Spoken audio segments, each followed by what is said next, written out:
하나님 말씀 창세기 2장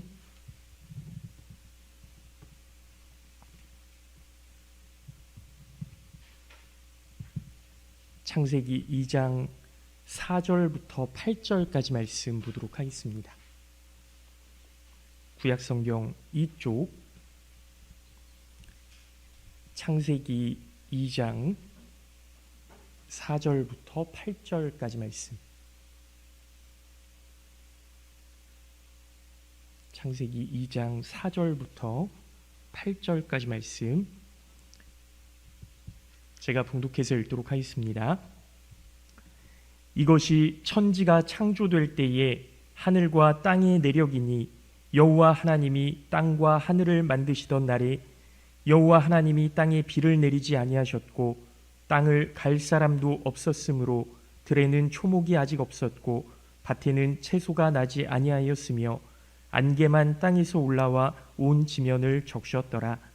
여호와 하나님이 땅의 흙으로 사람을 지으시고 생기를 그 코에 불어넣으시니 사람이 생명이 된지라. 8절 말씀 합독하겠습니다. 여호와 하나님이 동방의 에덴에 동산을 창설하시고 그 지으신 사람을 거기 두시니라. 아멘. 할렐루야. 네, 오늘 예배에 나오신 우리 모든 성도님들 주님의 이름으로 환영하고 축복합니다. 하나님의 은혜와 사랑이 날마다 함께 하실 수 있기를 예수님의 이름으로 기도하겠습니다. 네, 질문을 하나 드릴게요. 우리 권사님들, 장로님들 어디에 살고 계신가요? 연무에 살고 계시죠? 네, 우리 권사님 말씀하신 것처럼 권사님은 참 그 정답을 너무 잘 아세요. 땅에 살고 있습니다. 땅에. 하나님이 땅을 지으시고 그리고 거기에 사람을 두시니라 그렇게 말씀하고 있어요. 땅에 살고 있습니다. 그러니까 내가 지금 연무 지역에 살고 있는 것, 땅에 두 발을 디디고 살고 있는 것, 이게 누구 뜻이에요? 하나님의 뜻이에요. 하나님의 뜻. 하나님께서 가나안 땅을 이제 아브라함에게 약속하셨고 이삭과 그 야곱과 요셉을 거쳐서 이스라엘 그 사람들이 애굽에서 200만이라는 엄청난 그 민족이 되고 나서 이제 가나안 땅을 주시겠다라고 말씀을 하셨죠. 그래서 가나안 땅으로 갑니다. 왜 가나안 땅에서 살아야만 했을까? 그게 하나님의 뜻이었어요. 여러분 그 성경 공부를 하다 보면요. 성경 공부를 하다 보면 그런 질문을 하시는 분이 계세요. 목사님, 왜 지금 이스라엘 땅에 하나님이 이스라엘 백성을 두셨나요? 이렇게 물어봐요. 여러분, 왜 이스라엘 백성을 그 이스라엘 땅에다가 두셨을까요? 왜 하필이면 이스라엘 땅이었을까? 이렇게 곰곰이 생각해 보면요. 여러분, 이스라엘이라는 땅이 어떻게 보면 아시아 대륙 있는 통로죠. 그리고 유럽 대륙으로 가는 통로예요. 가장 중요한 어떻게 보면 그런 땅 아닙니까? 그래서 이스라엘이 지금도 이 전쟁을 하고 있지만 그 지역을 차지하기 위해서 엄청나게 노력을 하는 거예요. 이란도 역시 마찬가지죠. 이란 지금 그 생각해 보면 사실은 바벨론 사람들이거든요. 바벨론 사람들이에요. 그러니까 이 사람들이 그 땅을 차지하기 위해서 거기를 딱 막으니까 전 세계의 경제와 어떤 그 정치와 이런 것들이 다 그 주목하게 되어지지 않습니까? 거기에 그냥 집중될 수밖에 없는 거예요. 어디 한 군데가 탁 막혀버리니까 마치 피가 돌지 않는 것처럼 그냥 모든 물류와 어떤 경제와 이런 것들이 다 막혀버리는 그런 상황인 거죠. 여러분, 이스라엘도 마찬가지입니다. 거길 딱 막아버리면 방법이 없어요. 방법이 없어요. 그러니까 하나님의 계획이 예수 그리스도로 인하여 모든 백성들이 구원을 받게 하고자 하시는 하나님의 계획이 이루어지기 위해서 그 땅을 하나님께서 탁 찍으신 거예요. 줄로 재어둔 구역이었어요. 그래서 우리가 수요일에 함께 말씀을 나눴던 것처럼 유대인들의 불순종함으로 말미암아 복음이 이방인에게로 넘어갔다가 이방인들의 수가 채워짐으로 말미암아 그 수로 인해서 유대인들이 구원을 얻게 하려는 하나님의 계획이 분명히 있으셨다는 거죠. 여러분, 성경은 1.1획도 틀림이 없다는 사실을 믿으시기 바랍니다. 지금 유대인들은 하나님의 말씀을 거부하고 거절하고 있어요. 그렇지만 다른 예수 그리스도를 나의 구원자로, 구세주로 고백하는 수많은 사람들로 인해서 그 유대 땅으로 유대인들에게 예수 그리스도의 복음이 계속 전달되어 가는 것 아닙니까? 이스라엘 군인이 그 레바논에서 예수 그리스도 상을 부수고 난 다음에 많은 사람들이 뭐 하는 짓이냐 그렇게 지탄을 했어요. 결국엔 이스라엘이 사과하지 않았습니까? 예수 그리스도께서 우리의 구원자가 되시고 우리를 구원하시기 위해서 십자가에 못 박혀 돌아가셨던 그 사건을 원래는 유대인들이 이방인들에게 전해주어야 하는데 이제는 그들의 거절함으로 말미암아 이방인들이 그들에게 전해주는 그런 상황들이 오늘날도 일어나고 있다는 거죠. 여러분, 이게 무슨 얘기냐면 하나님께서 아담과 하와를 지으시고 에덴 동산에서 살도록 하셨습니다.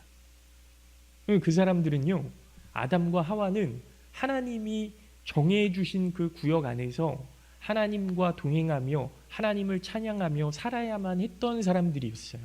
근데 이 사람들이 어떻게 하죠? 불순종하죠. 하나님의 말씀을 거역합니다. 여러분, 이게 어떻게 보면 인간의 어떤 본질이에요. 죄의 본성.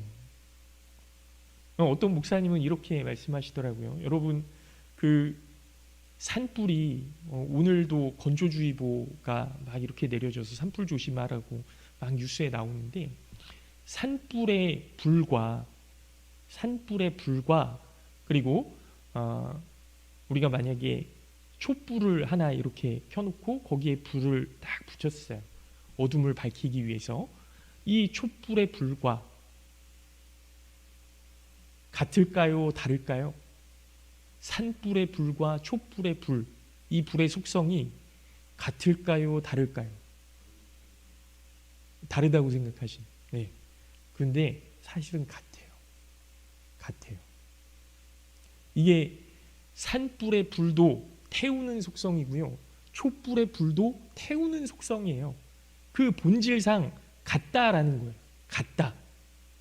여러분, 이 말씀이 무슨 이야기냐면 사람의 본질은 같다는 거예요. 같다.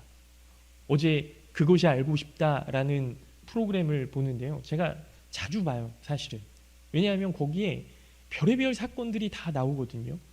어제는 무슨 이야기가 나왔냐면 배달하는 친구들 2명이 이제 서로 사이가 좋았나 봐요. 이 두 친구가 배달 일을 열심히 했습니다. 그런데 어느 날 한 친구가 이 친구를 때려서 죽였어요. 이게 내막을 살펴보니까 한 친구가 이 친구를 계속 괴롭히고 있던 거예요. 그래서 둘이 같이 배달 아르바이트를 하기로 하고 그 회사에 등록을 하고 배달 일을 하는데 어느 순간 한 친구는 이 가해자 친구는 이 피해자 친구를 그냥 계속 부려먹는 거예요. 일한 거 다 뺏고 돈 다 뺏고 그리고 오토바이 배달해야 되니까 기름값만 이렇게 지출을 하는 거예요. 주변의 사람들이 왜 너 자꾸 얘한테 돈 받았으냐, 너 돈 받았는데 왜 자꾸 돈 없다 그러냐 이렇게 물어봐요. 그런데 다 감은 가지고 있어요. 이 친구가 이 친구를 계속 괴롭히는구나, 돈을 뺏는구나. 그런데 거기에 아무도 관여하지 않는 거예요. 아무도 그의 어려움에 대해서 집중하지 않았던 거예요. 결국 이 친구가 막 폭발해서 이제 대들다가 결국에는 죽었어요. 이 친구가 죽였어요. 죽이고 어디에다가 시신을 버렸는데 찾을 수가 없는 거예요. 이 죽인 친구가 지금 감옥에 갔습니다. 결국에는 자백을 했어요. 왜냐하면 엘리베이터에 시신을 옮기는 장면이 찍혔거든요. 그래서 감옥에 있는데 그것이 알고 싶다 취재팀이 이 친구를 만나서 이 당신이 죽인 그 사람 시신 어디에 있냐 계속 묻는데요. 대답해 주지 않습니다. 그리고 법원에다가 자기의 어떤 그 감형을 받기 위한 자기 소개를 냈는데 자기는 어렸을 때부터 어려운 친구들을 도우려고 했대요. 그게 자기의 장점이래요. 단점이 뭐냐? 욱하는 성격.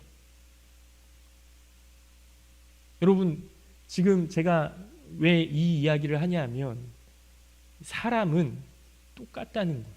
똑같다. 내 성정과 나는 착한 사람인데 하는 사람의 성정이 똑같아요.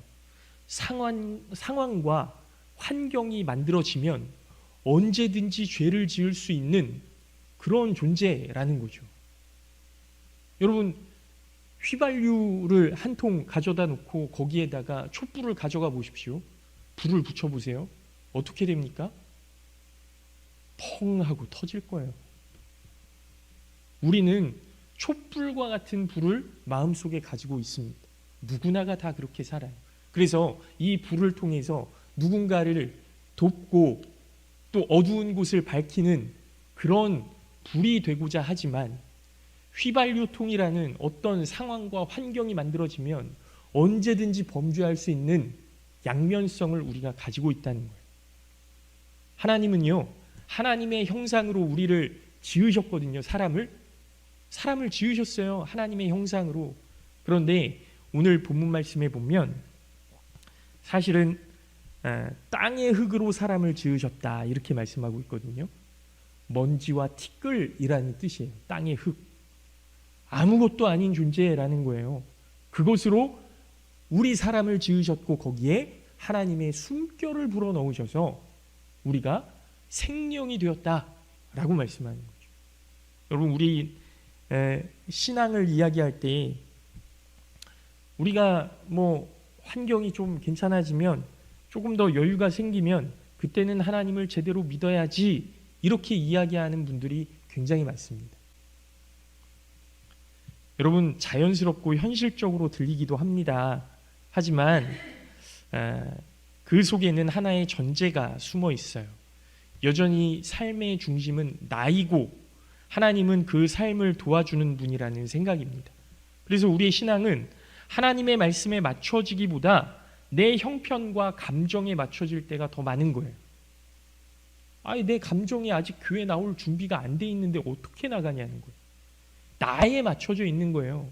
하나님은 계속 우리의 마음 문 밖에 서서 문을 두드리고 계시는데 나와라 나와라 하고 계시는데 내가 너를 기다리고 있다 하시는데 결국에는 전 아직 준비가 안 됐어요. 제 마음이 예수님 만나고 싶지 않아요. 여전히 나한테 맞춰져 있다는 거예요. 그래서 시간이 되면 예배하고 여유가 되면 헌신하고 마음이 내키면 순종하는 그런 방식으로 우리가 신앙생활하고 있지 않나 한번 곰곰이 생각해 보셔야 됩니다. 그러나 성경은 분명히 말씀하시죠. 신앙은 우리의 생각대로 하는 것이 아니라 하나님의 말씀대로 하는 것이다. 여러분, 이 질문 앞에서 우리는 다시 근본으로 돌아가야 됩니다. 그럼 나는 누구냐? 우리가 스스로를 바라볼 때 우리는 연약한 존재이고 결국에는 죄로 인해 죽을 수밖에 없는 죄인들이고 상황과 환경이 갖추어지면 언제든지 죄를 지을 수 있는 불안한 존재이고 이런 연약한 존재예요. 경험에 의존하고 짧은 지식을 전부인 것처럼 여기며 자기만의 가치관에 갇혀있는 그런 존재라는 겁니다. 그러나 하나님께서 보시는 우리의 모습은 달라요. 창세기 2장 말씀에 인간의 출발을 말씀하시면서 우리가 단순한 흙으로 만들어진 존재뿐만이 아니라 거기에 뭐가 덮여졌어요? 하나님의 형상, 하나님의 숨결, 하나님의 은혜, 이러한 것들이 우리에게 부어짐으로써 하나님의 말씀대로 살아가야 되는 존재로 우리를 지으셨다는 거죠. 이것은 단순한 외형을 의미하는 것이 아니라 하나님의 성품과 하나님의 권세를 나누어 주셨다라는 뜻입니다. 의와 진리와 거룩함이라는 하나님의 성품이 우리 안에 부어졌고 세상을 다스리는 책임과 권세 또한 우리에게 맡겨졌어요. 여러분, 시편 8편에는 너무나 명확하게 나와 있죠. 하나님께서 사람을 존귀하게 여기셨고 만물을 다스리도록 말씀해 주셨습니다. 그런데 현실을 보면 이 모습이 잘 보이지 않죠.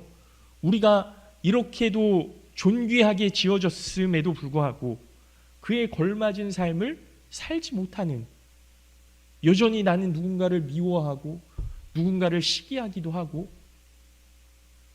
여러분이 분노라는 상황과 환경이 우리 안에 다 갖추어졌을 때 우리는 결국 살인을 저지를 수밖에 없는, 그래서 하나님의 형상대로 지음받은 가인과 아벨이 누군가를 죽이는, 또 너무나도 많은 예들이 있죠. 왜 우리는 그렇게 살지 못할까?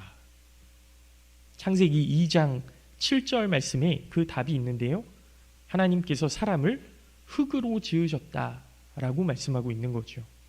여기서 사용된 흙은 단순한 흙이 아니라 히브리어로 아파르라고 하는데요. 아까도 말씀드렸지만 먼지와 티끌을 의미하는 겁니다. 이 먼지는요, 생명력이 없어요. 수분도 없고 영양도 없고 무엇을 심어도 자라지 않는 그런 땅이에요. 쉽게 날아가고 아무 흔적도 남기지 못하는 것이 바로 먼지입니다. 성경은 인간의 본질을 이처럼 솔직하게 드러내는 거예요. 아무것도 아닌 존재, 허무한 존재. 그래서 인간의 삶에는 반복적으로 공허라는 것이 찾아오는데요. 허무함이 찾아오죠. 열심히 살아도 만족이 오래가지 않고 무언가를 이루어도 마음 깊은 곳에는 채워지지 않는 빈 공간이 남아있는 거예요. 항상. 신앙생활도 마찬가지입니다. 처음에는 뜨겁게 시작하지만 시간이 지나면 식어버리고 결국 허무해지는, 그런 허무함으로 돌아가려는 우리들의 관성이 있어요. 이것이 비정상이 아니라 오히려 우리의 본질에서 나오는 자연스러운 흐름이라는 겁니다. 근데 성경이요, 너희는 먼지다, 허무하다, 아무것도 할 수 없는 존재다, 이렇게 끝나나요? 그렇지 않죠. 하나님은 그 먼지 같은 존재에 하나님의 숨결, 생기를 불어넣으셔서 하나님의 숨결이 인간 속에 부어지도록 만들어주셨어요. 이로 인해서 인간은 단순한 먼지가 아니라 생명, 살아있는 영적 존재로 지음을 받게 되었다라는 겁니다. 우리는 흙에서 왔지만 또 하나님께로부터 온 존재들이라는 것. 그래서 우리는 단순히 살아가는 것에 만족하지 못하고 내 삶에 의미를 부여하고 내 삶이 정말로 하나님께서 기뻐하시는 삶인가를 묻고 내 삶에 돌아온 길들을 되돌아보면서 나의 의미를 찾게 되는 거죠. 하나님을 갈망하는 겁니다. 여러분, 이 사실을 더 깊이 이해하려면 인간이 하나님을 어떻게 대하는지 보여주는 한 장면을 떠올려 볼 필요가 있는데요. 여러분, 열왕기하 2장에 보면 엘리야가 불병거를 타고 하늘로 올라갑니다. 그러면서 겉옷을 탁 던지죠. 누구한테 던질까요? 엘리사에게 던지죠. 엘리사가 한 마을로 들어갑니다. 한 마을로 들어가는데 젊은 무리들 여러 명이 이 엘리사를 막아요. 마을로 못 들어오게. 그러면서 뭐라고 합니까? 대머리야, 올라가라, 막 이렇게 놀려요. 엘리사를. 여러분, 그런데 엘리사가 어떤 사람이냐면요, 엘리야를 모시던 그런 엘리야의 수제자였고 하나님의 사람이었고, 이 엘리야를 통해서 그 겉옷을 받고 엘리야의 그 영적인 능력의 갑절을 달라고 하나님 앞에 기도했던 그런 사람 아닙니까? 하나님의 사람이에요. 그런데 어린 아이들이 이 엘리사를 대머리에 올라가라 그러면서 막 놀리는 거예요. 그랬더니 그 마을에 암곰 2마리가 와서 이 아이들 중에 42명을 찢어서 죽입니다. 여러분 이게 무슨 이야기냐면요. 아이고 뭐 애들이 뭐 누군지 어떻게 알겠어? 그냥 놀릴 수도 있지. 뭐 이렇게 생각할 수도 있잖아요. 그런데 그게 아니에요. 그게 아니에요. 여러분 엘리사가 마을로 들어가는 입구에 왜 젊은 사람들 그 중에서 42명이 찢겨 죽였다라고 성경에 기록해 되어 있냐면 42명보다 더 많은 사람들인 거예요. 그리고 이 아이들이라고 번역이 되어 있는데 이 아이들이라고 하는 그 번역이요. 성경에 보면 이스라엘 백성들 가운데 20살 이상 된 사람들을 이제 병사로 착출하잖아요. 병사로 착출하는데 이 사람들을 가리키는 말이 아이들이었어요. 젊은 사람들. 그러니까 젊은 청년들이 엘리사를 탁 가로막고 대머리야 올라가라 이렇게 이야기한 거예요. 여러분 엘리야는 털이 많은 사람이었습니다. 털이 많은 사람. 성경이 그렇게 기록되어 있어요. 그러니까 이게 무슨 얘기냐 하면 당신은 엘리야가 아닙니다. 왔던 길로 되돌아가십시오. 엘리야는 하늘로 올라갔으니 당신도 엘리야 따라가십시오. 조롱하는 거예요. 놀리는 게 아니에요. 하나님을 대적하는 거예요. 그러니까 엘리사의 입장에서는 너무 황당한 거죠. 그래서 하나님 앞에 기도합니다. 하나님 앞에 기도했더니 암곰 2마리가 나와요. 여러분 이 암곰 2마리라는 건요. 이 사람들이 엘리사를 대적하고 하나님을 대적하고 그래서 사람은 거기에 누구도 증인이 될 수 없는 상황인 거예요. 그래서 하나님이 암곰 2마리를 보내신 거죠.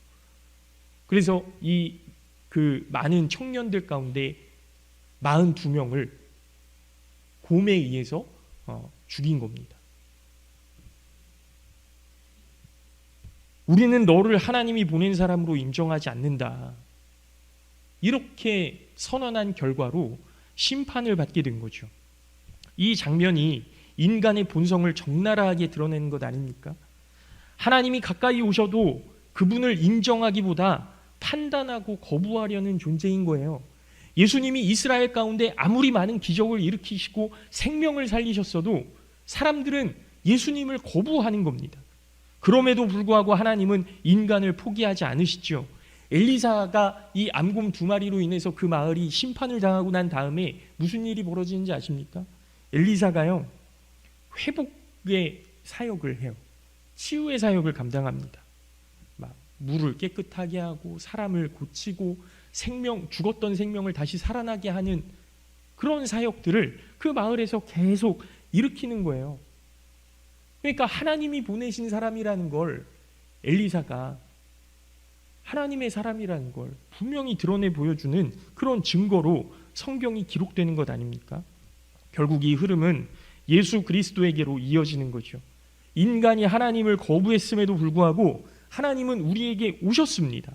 우리가 받아야 할 심판을 대신 짊어지시고 우리를 다시 하나님과 연결시키기 위해서 십자가마저도 거부하지 않으시고 그 십자가를 지시는 거예요. 여러분 그러니까 복음은요 인간의 노력이 아니라 하나님이 이루신 회복의 역사임을 여러분 믿으시기 바랍니다. 이 복음 안에서 우리의 정체성이 다시 한번 정의되죠. 우리는 아파르입니까? 하나님의 숨결입니까? 우리는 먼지입니까? 하나님의 은혜를 받은 존재입니까? 우리는 더 이상 실패와 부족함으로 규정되는 존재가 아니라는 거예요. 우리는 하나님의 형상을 가진 존재이고 하나님의 숨결을 가진 존재라는 겁니다. 우리의 삶이 때때로는 구겨지고 더러워지고 무너진 것처럼 보일지라도 그 본질적인 가치는 변하지 않는 거예요. 여러분 제가 만약에 5만 원짜리 지폐를 이렇게 확 구겨서 저희 딸한테 야, 딸 너 가져라. 그래 보세요. 그랬다고 한번 생각해 보세요. 저희 딸이 그 구겨진 5만 원, 아이 나 이거 더러워서 못 가지겠어요. 이럴까요? 이렇게 딱 펴보고 감사합니다. 이러면서 가져갈걸요? 5만 원은요. 아무리 구겨져도 5만 원의 가치를 상실하지 않아요. 그 5만 원을 가지고 있다니까요. 그 가치를. 우리도 역시 마찬가지 아닙니까?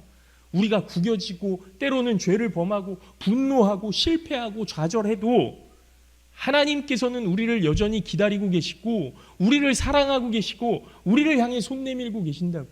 돌아와라, 돌아와라.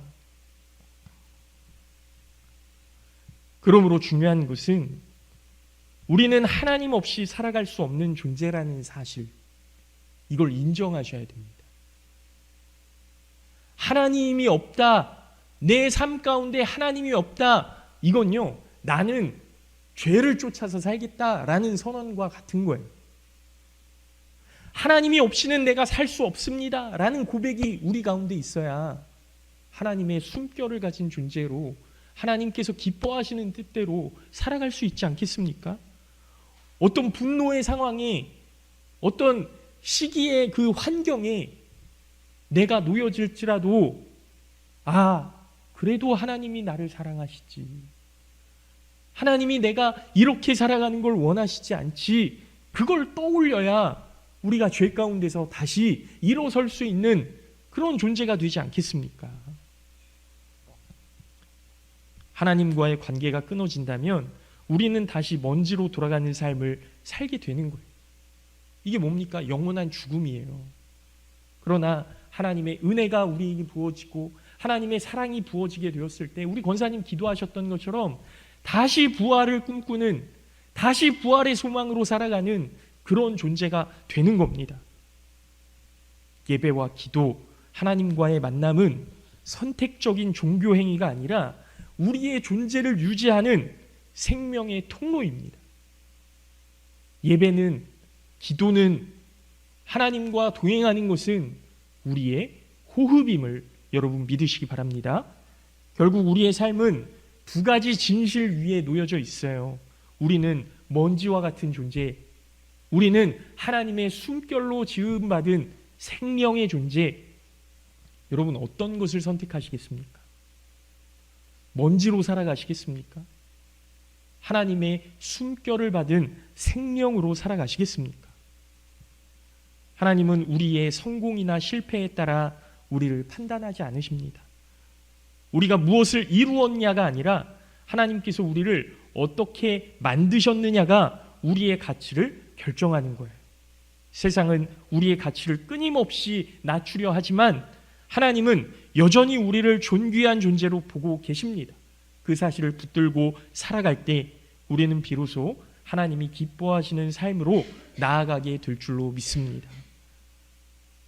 바라기는 우리 모두가 이 진리를 마음에 품고 하나님의 숨결을 지닌 존재로서 하나님 중심의 신앙으로 살아가시는 우리 모든 사랑하는 성도님들 되시기를 예수님의 이름으로 축원합니다.